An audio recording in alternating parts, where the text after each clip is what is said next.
Konnichiwa from BA. This is a Rorschach Japan update from the 24th of April 2025. A quick summary of what's going down in Japan. Okinawa police in southern Japan have referred 2 U.S. Marines to prosecutors over separate sexual assault cases. Danny Tamaki, the Okinawa governor, spoke to reporters on Wednesday the 23rd about the assaults, saying that he wants to work with local police and the U.S. military to improve crime prevention so these types of assaults stop happening. Recall from previous shows that this is unfortunately not the first time that U.S. Marines have sexually assaulted women in Okinawa, and U.S. bases weren't telling the prefectural government about sex crimes. This time, however, the new system created to improve communication between the local government and the U.S. base seems to be working. Tamaki said that the U.S. is taking the allegations very seriously and is fully cooperating with the Japanese police investigations. Meanwhile, customer harassment, or when customers verbally abuse workers or make unfair demands, like asking them to kneel on the ground to apologize, has become a big topic in Japan. Most recently, Oriental Land Company, the operator of Tokyo Disneyland and Disney Sea, introduced a policy on Friday the 18th to combat customer harassment, allowing staff to refuse service and even ban abusive guests. Unacceptable behavior includes stalking, filming staff, online defamation, and refusing to leave when asked to. The company said they might even call the police or sue if needed. Most online approved of this move. Speaking of protecting workers, Jetstar Japan has been violating a lot of labor laws, and as a result, a Tokyo court ruled on Tuesday the 22nd that the airline must pay compensation to 35 plaintiffs, all of them members of the airline's cabin crew. The airline will have to pay 110,000 yen, which is $775 to each plaintiff, and also provide proper breaks during flights. The plaintiffs argued that they needed breaks for the sake of their health, saying that in-flight work is extremely stressful. The airline had what they called crew rests, but the court found that those did not count as actual breaks because crew members were still responsible for safety, emergencies, and cabin duties. Jetstar Japan disagreed with the ruling and filed an appeal the same day. Many online said that the airline having to pay so little is ridiculous, and a few even pointed out that the airline had gotten sued for this exact same thing in a different country 10 years ago. Anyone else ready for the future? The Japan Atomic Energy Agency plans to begin producing hydrogen in a new facility using the heat from a high-temperature engineering test reactor in Ibaraki Prefecture, eastern Japan, by late 2028. Once the facility is completed and attached to the reactor, it will become the world's first hydrogen-producing facility using heat from a nuclear reactor.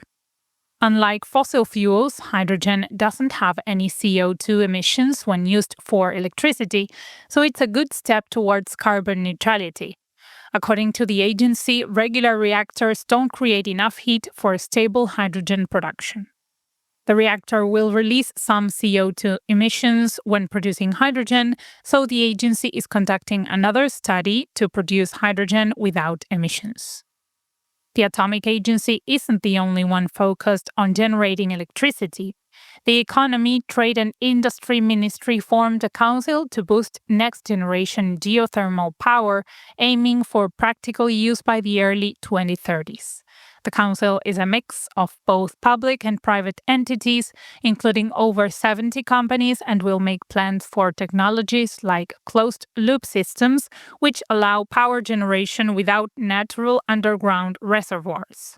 Since Japan has the world's third-largest geothermal potential, the ministry hopes to overcome obstacles such as financial risks and opposition from hot spring communities. Geothermal currently accounts for less than 0.5% of Japan's electricity. The government hopes to increase that to between 1 and 2% by 2040. In other news, JR East started using bullet trains for regular cargo transport on the Tohoku line, which runs between Tokyo and northeastern Japan. 2 of the 10 cars will carry goods like seafood and furniture, with each car holding around 200 boxes. With Japan's declining population impacting passenger numbers, JR East hopes that expanding to freight services will keep the company thriving.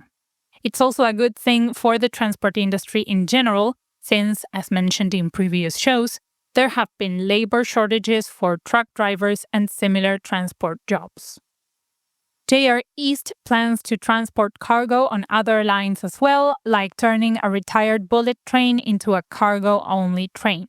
The company aims for an annual freight revenue of 10 billion yen, which is about $70 million. In science news, Sumitomo Pharma held a press conference on Thursday, the 17th, with Kyoto University researchers in Western Japan who successfully transplanted nerve cells into the brains of patients with Parkinson's disease in a clinical trial. The British scientific journal Nature published the study last week on Wednesday, the 16th. The trial involved cells that came from induced pluripotent stem cells, or iPSC, which show a lot of promise in helping people heal by forming new cells that the body needs. 7 patients received the treatment with no major side effects, and 4 showed the symptoms of Parkinson's getting better. The trial began in 2018 and lasted 2 years. The pharmaceutical company plans to create and sell a treatment based on the research by the end of fiscal 2025. This is Japan's second potential regenerative medicine product using iPSCs.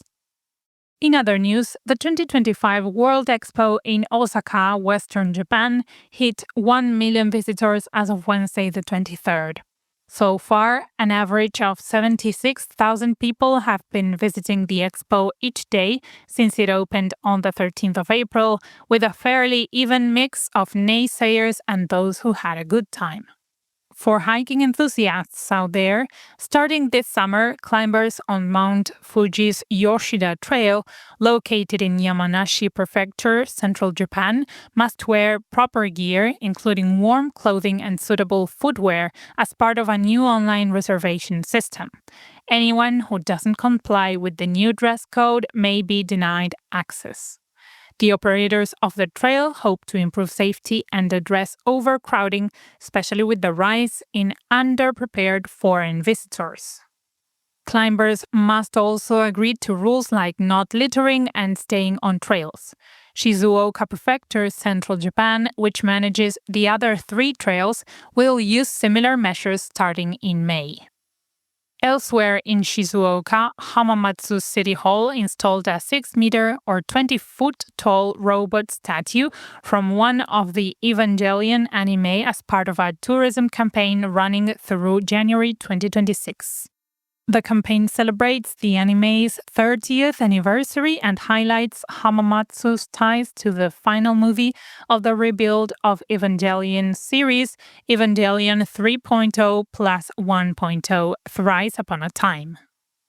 The city also features themed trains, a replica of the Spear of Longinus, and one-day ride passes with character images. The initiative aims to boost tourism and may expand to collaborate with other Evangelion-linked cities like Hakone and Ube. And to wrap up this edition, on Tuesday the 22nd, the Emperor and Empress hosted a spring garden party at Akasaka Imperial Gardens in Tokyo. About 1,800 guests attended. To reduce waiting times and prevent heat stroke, the Imperial family greeted the guests all together at the beginning of the event and then split into 3 groups, with each group walking along a different path in the garden. They did this to increase the chances that everyone would be able to personally greet at least one Imperial family member. It was the first time the Imperial family used this strategy to greet guests since the Imperial Gardens began hosting in 1963. Guests included notable figures like Tetsuya Chiba, a manga artist, and Isao Aoki, a professional golfer. The garden parties, dating back to 1880, are held biannually in spring and autumn. And that's it for this week. Thank you for joining us. Got any feedback? Send us an email at info@rorschach.com and help us make our updates better. Matane!